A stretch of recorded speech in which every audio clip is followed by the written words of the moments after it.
One of my favorite board games is drafts.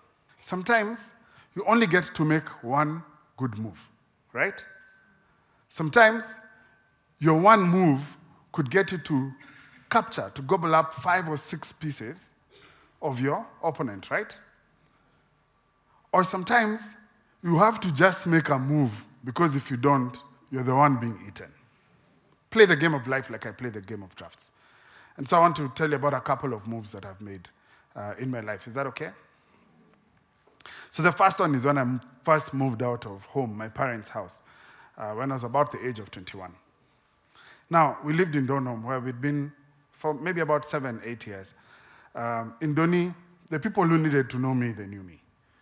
The people who needed to be known in Doni, I also knew them. It was home. It was my hood. I was comfortable. But then, this comfort had a little challenge.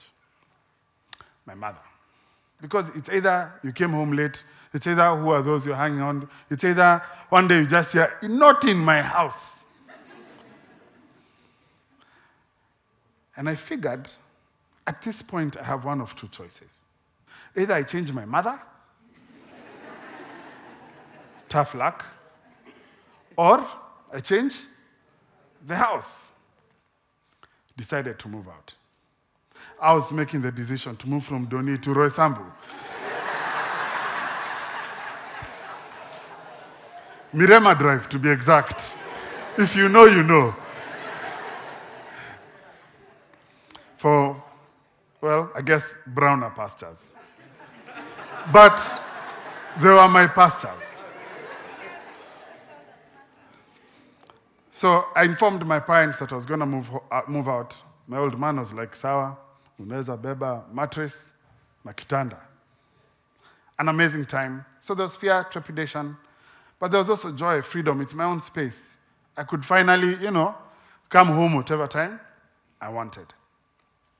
My second, probably significant move was 3 years after that, when I moved back home.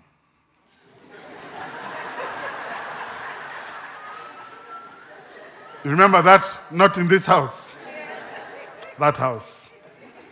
You see, as Dad was telling me about, you could take this mattress and bed to go start your life, he also said, if things get hard, it's okay. You can come back here. This is your home. Let me tell you, Minor. 3 years later, things got tough. They got so tough. I had lost my job. I was home for 3 months before the next move sort of made itself. Again, mixed bag of emotions. Shame. The shame of moving back to your parents' house. They might not say it, but you can see the disappointment. Your friends who used to go out with until, now you have humility. If you're told be back by 10, you're what? You're back by 10. You understand, you don't grow a big head anymore.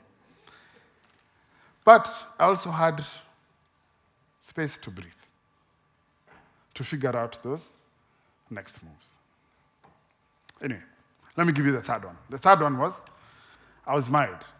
I had a child, I had another on the way, and my family and I were moving up. We're moving to the leafy suburbs. We're moving to what we hoped would be our own home. Let me tell you, the joy of driving into your own home. For the first time, I was winning at this game of life. But then the next move was me moving from that house to a one-bedroom, apartment this time. But because my marriage had ended.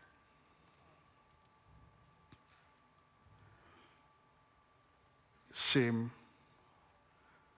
failure, which by this time I'd sort of become a bit more familiar with.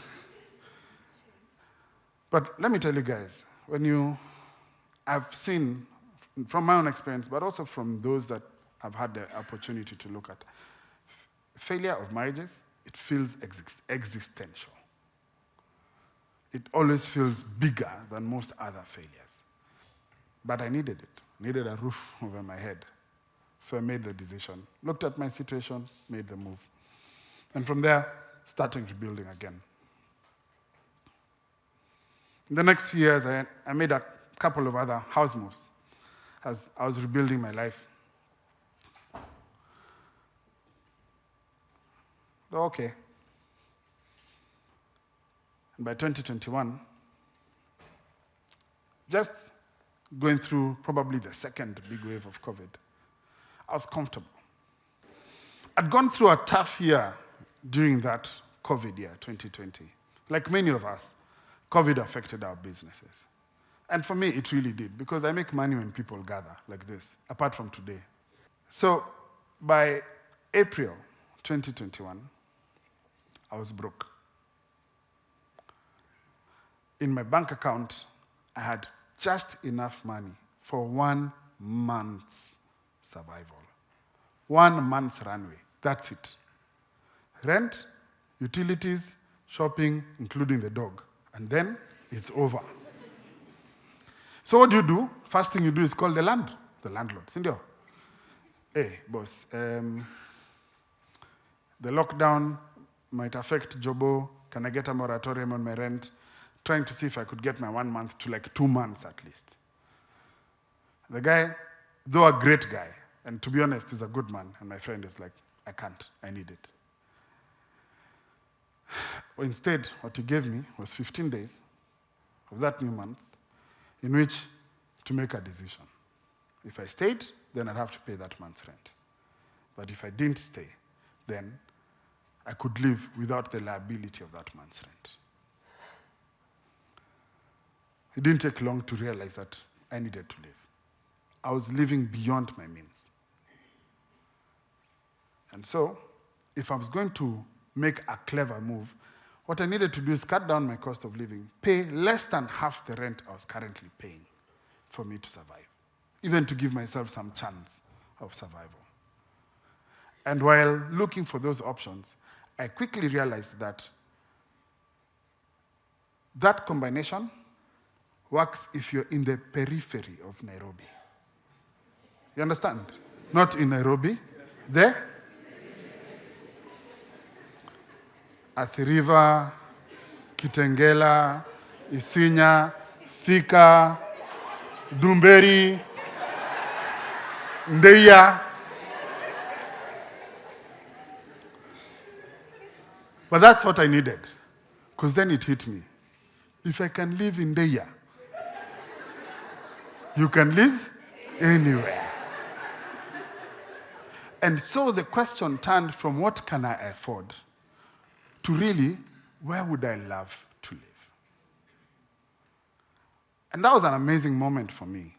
It came from a moment of acceptance that I have to change this lifestyle, going through this process, and now looking at Nakuru, where I partly grew up, Nanyuki, a town I really love, and then Diani. Yes, Diani. Why not Diani? I mean, in Ndeia, you might pay less rent, but transport costs, internet, maybe they don't even have. Chance of work, I don't know. Aki, if you live in Ndeia, I'm sorry. Chances of, some of the costs you're running away from, you will still pay for them in another way, right?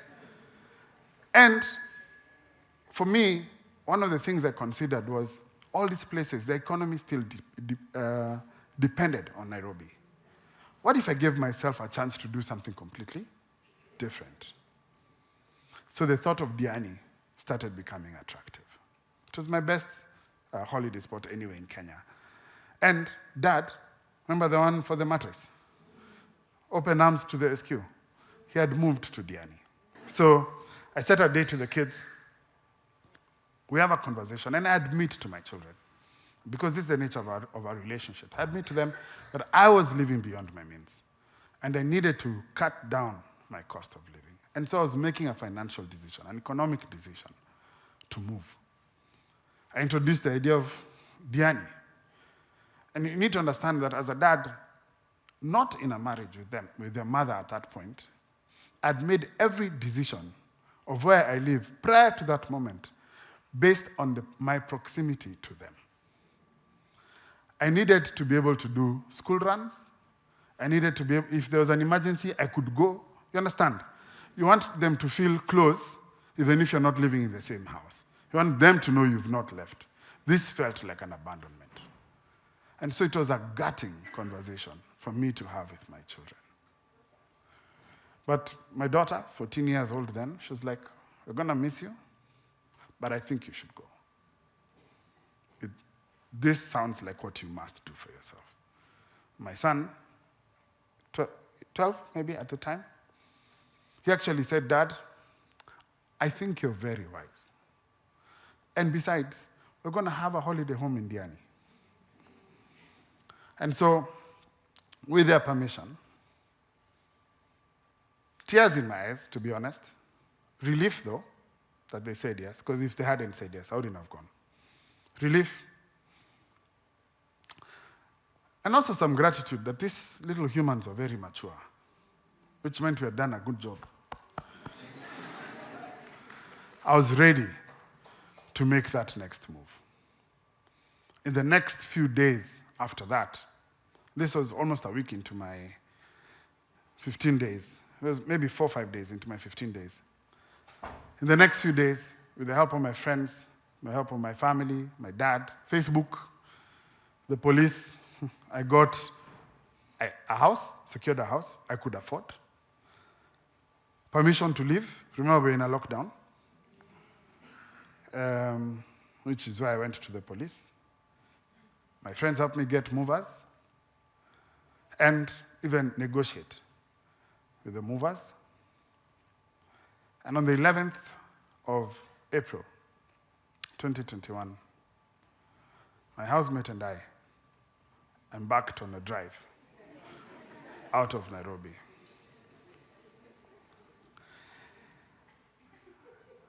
At 6 o'clock, we were at the boundary in Machakos, where the cops were.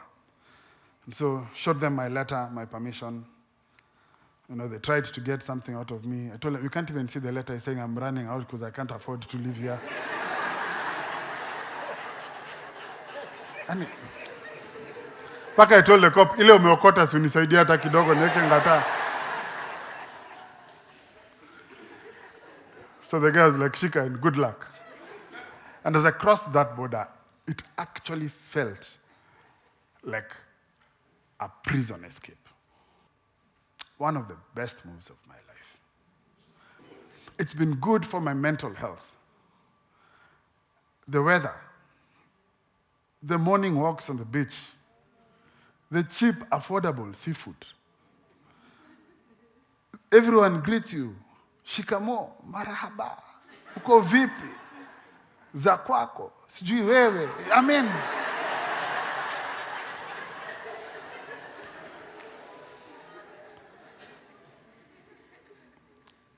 My house costs less than half the rent I was paying in Nairobi, but gives me twice, probably more, the value of the house I was living in here. And to be honest, it's not that far. I am here today. A lot of times we hope based on nothing. It's like I hope it happens. But I'm learning that acceptance of your reality is really the launchpad for hope. It's really what gives you the freedom of that new perspective. So don't let hope rob you of your reality. But rather, allow yourself to truly see who you are and where you are. And when you do that, when you truly, honestly accept that situation, that circumstance, in that moment is where the audacity of hope will come from. Take that from a fat beach boy.